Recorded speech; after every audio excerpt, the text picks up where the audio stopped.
Pop taught music at a high school in Brooklyn, and he spent his vacations listening to the radio and reading books, tending to a fig tree that filled our patch of a backyard.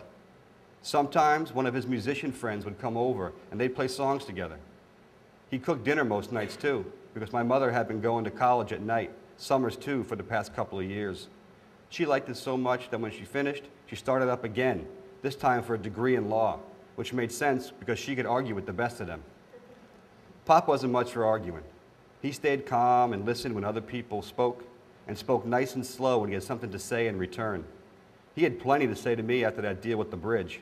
Not too nice and not too slow either. I'd never seen him so mad.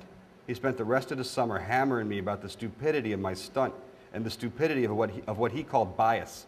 He talked about history and the danger of us versus them. He talked about Kennedy and King, those guys he liked so much. He said over and over, people were people no matter what we looked like, and that he'd been all around the city and all around the world and knew this to be true, and that it was our responsibility to look out for each other no matter what we looked like and where we came from, no matter what. This went on for weeks, pretty much the same speech over and over, so I was happy for school to finally start and to get out of the house. Turns out the flag I painted was a tribute to some African country.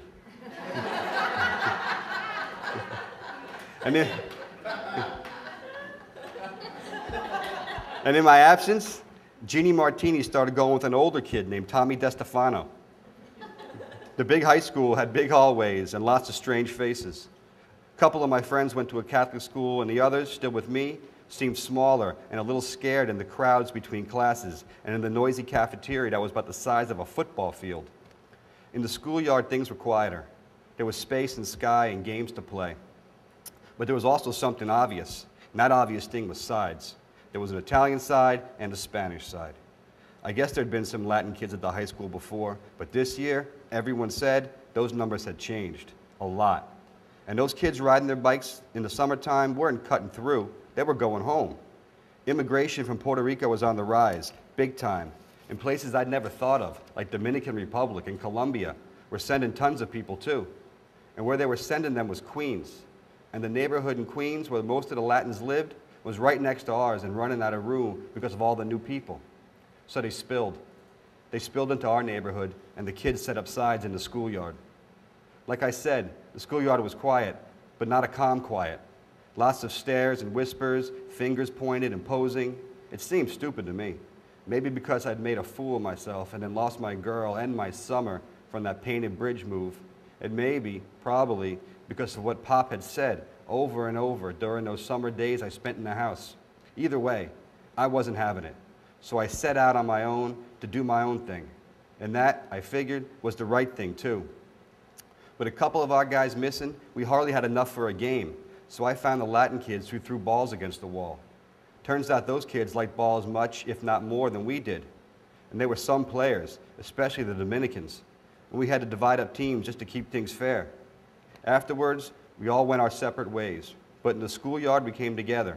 During recess and after school, almost every day. No big deal. Just kids playing ball without sides. The older kids, though, weren't into ball like we were. They stood their ground, on their sides, and kept inching towards each other. This went on slowly for months.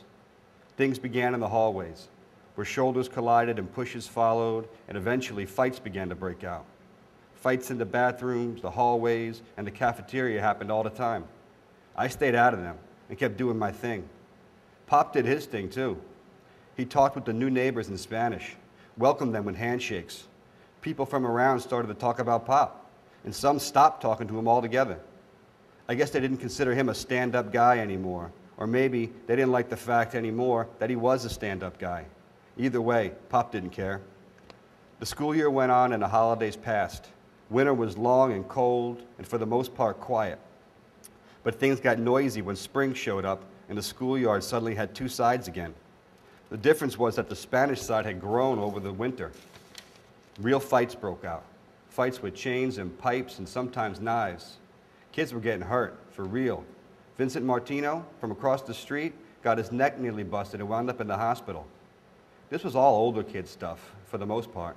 Sometimes they'd throw our ball on the roof, and once in a while they'd take our bat and keep it for a fight. But they left us younger guys out of it. But that was before Vinnie Martino got hurt, and before the day Pop had this little concert on our stoop. I'd come home that day from the schoolyard and saw this crowd all around our house.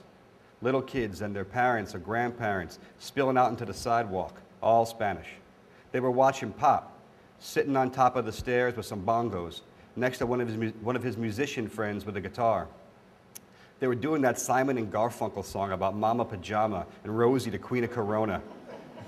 And everybody seemed so happy. I never liked that tune. I especially didn't go for it that day because while Pop and his buddy and everybody else were having a ball doing their thing, Vinnie Martino's friends were across the street staring over at Pop with disgust.